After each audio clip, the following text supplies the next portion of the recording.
Today we talk about how can you make offer on your Mercury app. We're going to figure out this solution or know how you can do that on your app. All you have to do, so you just here choose any ATM you want to make offer with it. So I'm going to click to this ATM here, then it's going to take you to this list here.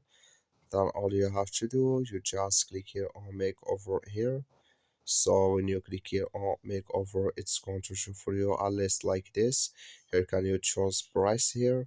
So then you click here on review your offer here.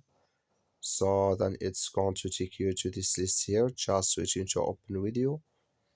So then here can you add delivery address here. Then here you select here select payment. So then here you click on send over. When you click on it, if you want to add here your coupon code if you have it.